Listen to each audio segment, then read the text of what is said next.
Middle east में हमलों की रफ्तार और तेज होने वाली है। ईरान को पूरी तरह से घुटनों पर लाने के लिए इजराइल 3 मोर्चों से हमले कर रहा है। एटमी और एनर्जी साइट के बाद अब ईरान के इंडस्ट्रियल इलाके इजराइल के हमलों का शिकार हो रहे हैं। लेकिन इसके पीछे इजराइल की रणनीति क्या है, वो इस रिपोर्ट के जरिए हम आपको दिखाते हैं।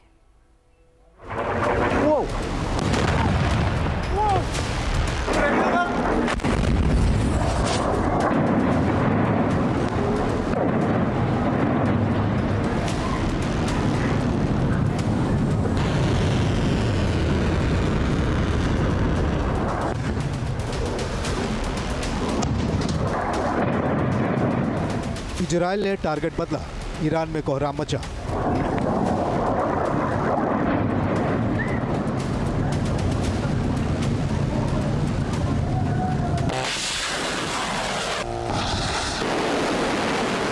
ईरान मिसाइल और ड्रोन बनाएगा, इजराइल फैक्ट्री उड़ा देगा।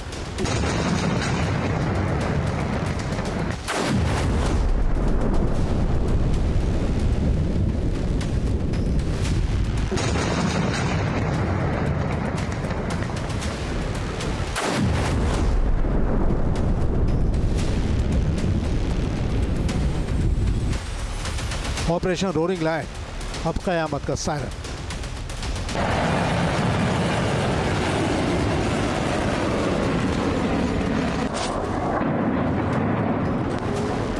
आग की लपटों में घिरा धुएं का गुबार उठता।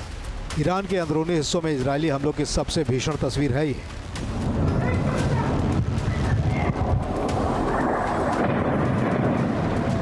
ईरान के खिलाफ ऑपरेशन रोरिंग लायन के 1 महीने हो चुके हैं और ईरान के कई महत्वपूर्ण ठिकाने मलबों में तब्दील होते जा रहे हैं।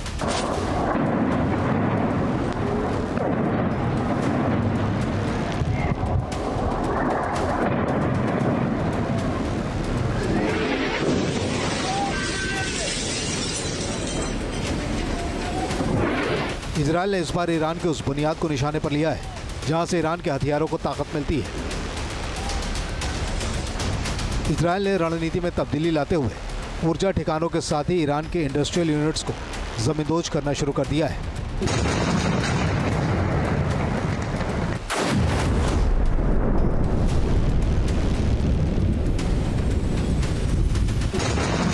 इजरायल के हमलों में ईरान के 10 इंडस्ट्रियल टाउन और स्टील प्लांट्स तबाह हो गए हैं।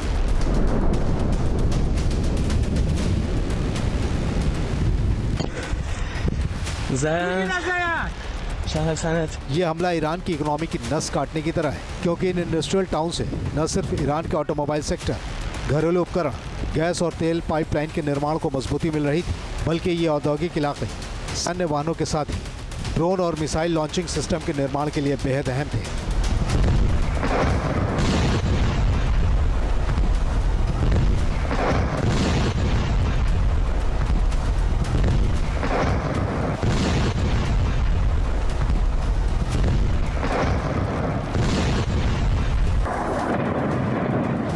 इजरायल के हमलों के दायरे में इस्फहान का मुबारके स्टील शामिल है, जो ईरान का सबसे बड़ा स्टील प्रोडक्शन सेंटर है।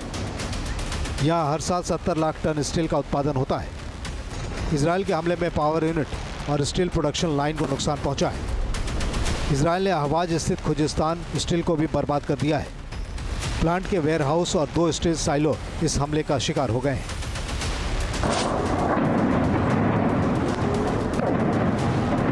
इजरायल के अटैक की जद में आए ईरान के प्रमुख औद्योगिक शहरों में दर्जनों छोटे कारखाने या गोदाम हैं, जहां कपड़े, मशीनरी असेंबली और इलेक्ट्रॉनिक सामानों का प्रोडक्शन होता है। इजरायल की इस बदली हुई स्ट्रेटेजी का मकसद साफ है।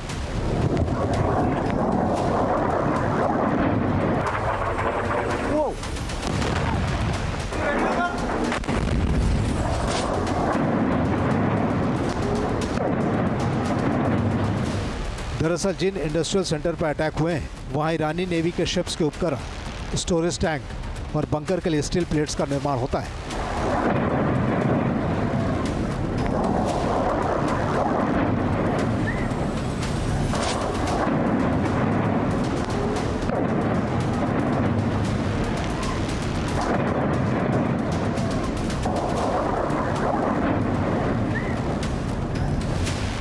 इजरायल ईरान के इंडस्ट्रियल बेस को पंगु कर देना चाहता है। ताकि भविष्य में सैन्य उपकरणों के अलावा मिसाइल सिस्टम के प्रोडक्शन और मरम्मत के लिए ज़रूरी कच्चे माल मिलने बंद हो जाएं।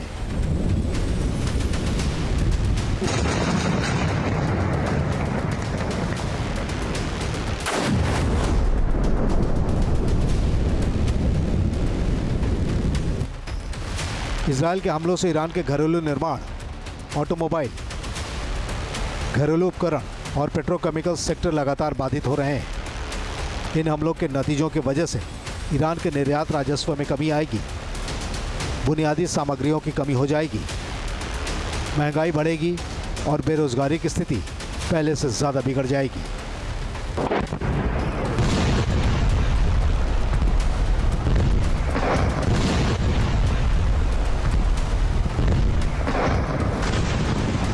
इजरायल अब ईरान के खिलाफ हाइब्रिड वॉर लड़ रहा है। कई मोर्चों पर इजरायल ईरान को घुटने पर लाने की कोशिश कर रहा है।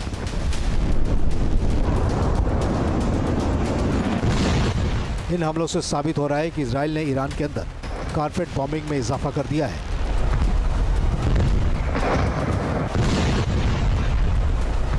ये विजुअल्स तेहरान में Iran university of science and technology के ऊपर अमेरिकी और इजरायली एयरफोर्स के हुए हमलों के बाद के हैं। इमारतें ध्वस्त हो गई हैं और यूनिवर्सिटी कैंपस तहस नहस हो गया है।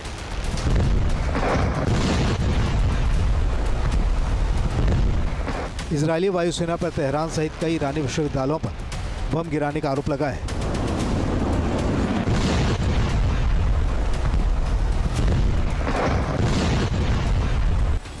सोशल मीडिया पर एक वीडियो वायरल हो रहा है जिस वक्त ईरानी professor Mohammad Barandi American political commentator Sneako से बात कर रहे थे, तेहरान में धमाके हो रहे थे। प्रोफेसर ने स्नीको से पूछा, आपने धमाके की आवाज़ सुनी? शायद कॉर्पोरेट बॉम्बिंग हो रही है।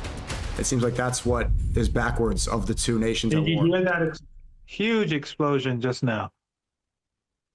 Rolling explosions. That's carpet bombing. It's called carpet bombing. Israel अब ईरान पर टारगेटेड और चुन चुन कर हमले कर रहा है। इजरायल के निशाने पर IRGC के कमांडर और ईरानी डिप्लोमेट्स हैं, भले ही ये ईरान में मौजूद हों या फिर लेबनान में।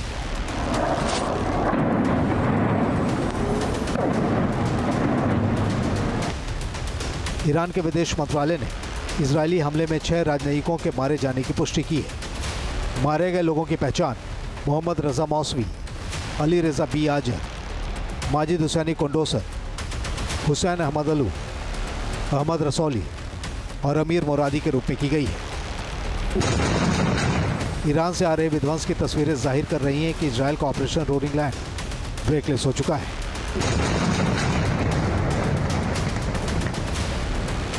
डोनाल्ड ट्रंप ने ईरान के ऊर्जा ठिकानों पर हमला नहीं करने के लिए 10 दिनों की मोहलत दे रखी है, लेकिन इजरायल को ईरान की संपूर्ण तबाही के मकसद के आगे कुछ नहीं दिखाई दे रहा। Team news nation.